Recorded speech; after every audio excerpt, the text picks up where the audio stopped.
Hi, y'all. You know what time it is?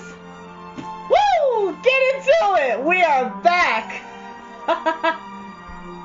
How's it going? We are back with Anne of Green Gables.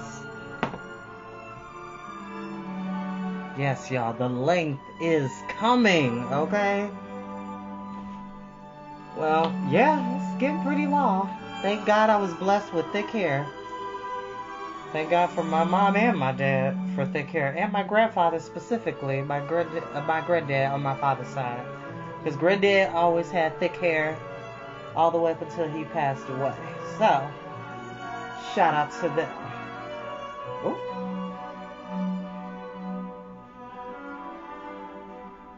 And yes, y'all. Okay, so somebody asked me this. Yes, I have a hairline under here. Now, last time I got a line up was back on the 8th, but yes, I have a hairline under here.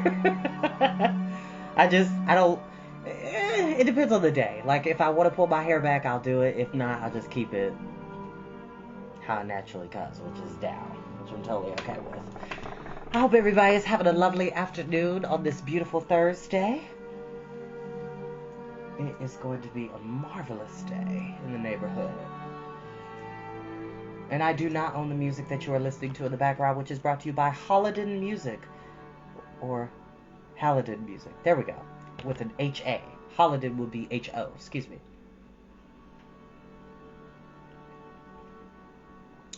For all my tea lovers out there, if you haven't done so already, get you a steeping cup. These things are amazing. They have a little... I can't reach it because it's on the other side of the table. But they have a little filter... A little porcelain filter, well, clay filter, excuse me. I had to test that because I was like, wait, nah, this is definitely clay and not porcelain. Anyway, it has a little filter where you put your tea in or your tea leaves, and it pours out into the cup itself. So where you pull the filter out, it's all the water that was used stays in the cup. I'm sorry, y'all. Music is a little too loud in my... Uh-oh. Oh no. I'm gonna have to get new batteries. I'm messing up.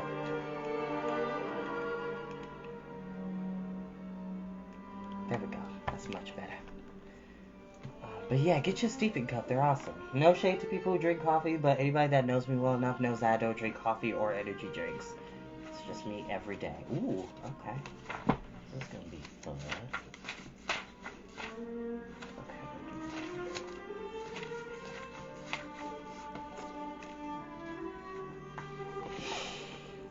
So Anne went and apologized profusely to Miss Rachel Lynde. A little bit too overdramatic for some taste, but she got her point across. So now everything is good in Anne's world, and Marilla is very proud of her. And she's just a kid. She's just, I tell this to people all the time, like, if you want an honest opinion, ask a toddler. And you don't even have to ask them, because they'll just tell you. Children are the most unfiltered, uninhibited, bright, imaginative, incredibly intelligent creatures in this entire world. And we do not give them enough credit. And the reason why I say all of that is because a child has no limitations until you teach them limitations. Which brings up a valid point. Hate is something that is taught. It's not something that you are born with. So, children, be they black, white, tall, short, light-skinned, dark-skinned, it don't matter. They just like being kids, and they'll hang out with any kid so long as the kid is nice. I feel like that's fair to say. But it's when you have people in their lives teaching them about people they can hang out with, people they cannot hang out with, or people they shouldn't hang out with, then they start building limitations in their world and building up bars and barriers in their world. When you should just let a kid just be a kid and explore within reason and be safe. Within reason to be safe. Explore different people in the world. And that's what Anne is doing. Anne is just unapologetically being herself and is just fascinated and open to everything and giving credence to everything and voicing opinions for everything. And I think we should all take a lesson from that. It's okay to just see people for just being people and then call out people for being shady, which that was what Miss Rachel Lynde was being last chapter, but, well, 2 chapters before, but still, gotta forgive people. Oh my goodness. You know what, I just need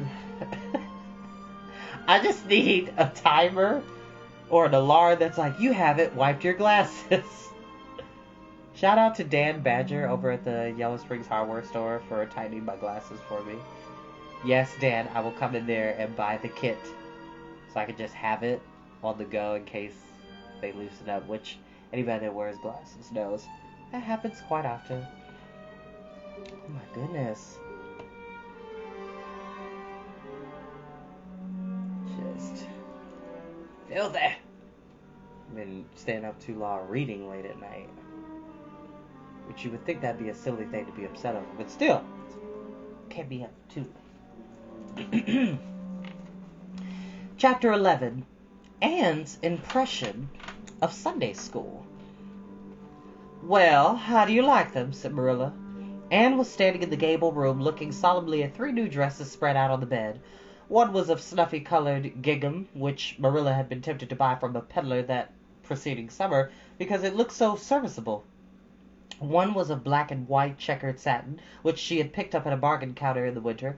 One was a stiff print of an ugly blue shade, which she had purchased that week at a Carmody store. She had made them up herself, and they were all made alike, plain skirts, filled tightly to plain waists, with sleeves as plain as waist and skirt and tight as sleeves could be. I'll imagine that I like them, said Anne soberly. I don't want you to imagine it, said Marilla, offended. Oh, I can't see you don't like the dresses. What is the matter with them? Aren't they neat and clean and new? Yes. Then why don't you like them? They're not pretty, said Anne reluctantly. Pretty? Humph, Marilla sniffed. I don't trouble my head about getting pretty dresses for you. I don't believe in pampering vanity, Anne. I'll tell that right off. Those dresses are good, sensible, serviceable dresses without any frills or furbelows about them, and they're all your gift this summer. The brown gingham and the blue print will do you for school when you begin to go. The satin is for church and Sunday school. I'll expect you to keep them neat and clean and not to tear them. I should think you'd be grateful. You're so fashionable now. It would give me such a thrill, Marilla. Hi, sorry, y'all. For some reason it disconnected, but I'm back. So we'll go back where we were. Marilla was telling Anne off about thinking that she was ungrateful for the dresses, but in reality, Anne is grateful. She just wishes they were more pretty. Just more of her style.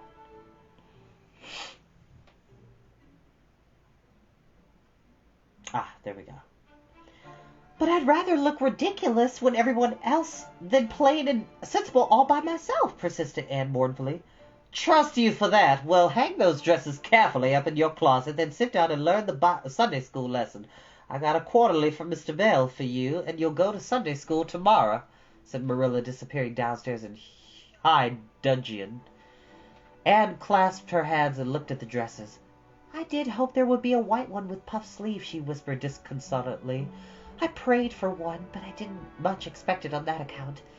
I didn't suppose God would have time to bother about a little orphan girl's dress. I knew I'd just have to depend on Marilla for it. Well, fortunately, I can imagine that one of them is snow-white muslin with lovely lace frills and 3 puff sleeves. The next morning, warnings of a sick headache prevented Marilla from going to Sunday school with Anne. You'll have to go down and call for Mrs. Lynde, Anne, she said. She'll see that you get into the right class. Now, mind you, behave yourself properly. Stay to preaching afterwards and ask Mrs. Lynde to show you our pew. Here's a cent for collection. Don't stare at people and don't fidget. I shall expect you to tell me the text when you come home. Anne started off irreproachably, arrayed in the stiff black and white sateen, which, while decent in regards length and certainly not open to the charge of skippiness, contrived to emphasize every quarter and angle of her thin figure. Her hat was a little flat, glossy new sailor, the extreme plainness of which was likewise much disappointed Anne, who had permitted herself secret visions of ribbon and flowers. The latter, however, were supplied before Anne reached the main road, for being confronted halfway down the lane with a golden frenzy of wind-stirred buttercups and a glory of wild roses. Which sounds beautiful. Anne promptly and liberally garlanded her hat with a heavy wreath of them, Whatever other people might have thought of the result, it satisfied Anne as she tripped gaily down the road, holding a ruddy head with its decoration of pink and yellow very proudly. When she reached Mrs. Lynde's house, she found the lady gone. Nothing daunted Anne. Anne proceeded onward to the church alone. In the porch she found a crowd of little girls, all more or less gaily attired in whites and blues and pinks, and all staring with curious eyes at this stranger in their midst, with her extraordinary head adornment. Avonlea little girls had already heard queer stories about Anne. Mrs. Lynde said she had an awful temper. Jerry Buett, the hired boy at Green Gables, said she talked all the time to herself, or to the trees and flowers like a crazy girl. They looked at her and whispered to each other behind their quarterlies. Nobody made any friendly advances then or later on when the opening exercises were over and Anne found herself in Miss Rogerson's class. Miss Rogerson was a middle-aged lady who had taught a Sunday school class for 20 years. Her method of teaching was to ask the printed questions from the quarterly and look sternly over its edges at the particular little girl she thought ought to answer the question. She looked very often at Anne, and Anne, thanks to Marilla's drilling, answered promptly, but it may be questioned if she understood very much about either question or answer. She did not think she liked Mrs. Rogerson, and she felt very miserable. Every other little girl in the class had puff sleeves. Anne felt that life was not really not worth living without puff sleeves. "Well, how did you like Sunday school?" Marilla wanted to know when Anne came home. Her wreath having faded, Anne had discarded it in the lane, so Marilla was spared the knowledge of that for a time.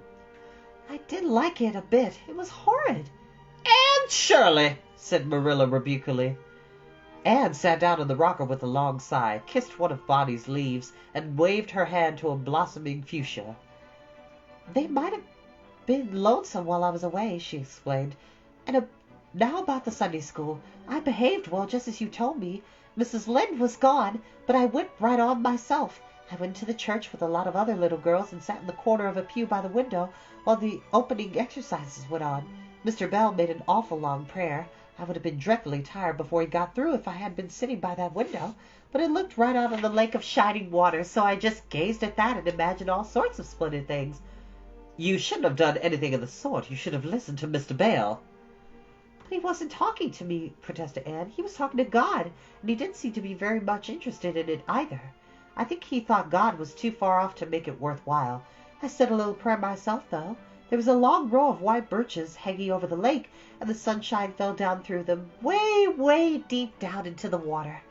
Oh, Marilla, it was like a beautiful dream. It gave me a thrill, and I just said, 'Thank you for it, God,' 2 or 3 times.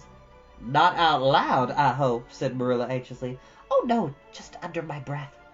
Well, Mr. Bell did get through at last, and they told me to go into the classroom with Miss Rogerson's class. There were 9 other girls in there. They all had puffed sleeves. I tried to imagine mine were puffed too, but I couldn't. Why couldn't I? It was as easy as it could be to imagine they were puffed when I was alone in the East Gable, but it was awfully hard there among the others who had really truly puffs." "You shouldn't have been thinking about your sleeves in Sunday school. You should have been attending to the lesson. I hope you knew it." "Oh, yes, and I answered a lot of questions. Miss Rogerson asked ever so many. I don't think it was fair for her to do all the asking. There were lots I wanted to ask her, but I didn't like to because I didn't think she was a kindred spirit. And all the other little girls recited a paraphrase. She asked me if I knew any. I told her I didn't, but I could recite The Dog at His Master's Grave, if she liked. That's in the 3rd Royal Reader. It isn't a really truly religious piece of poetry, but it's so sad and melancholy that it might as well be. She said it wouldn't do, and she told me to learn the 19th paraphrase for next Sunday. I read it over in church afterwards, and it's splendid. There are 2 lines in particular that just thrill me.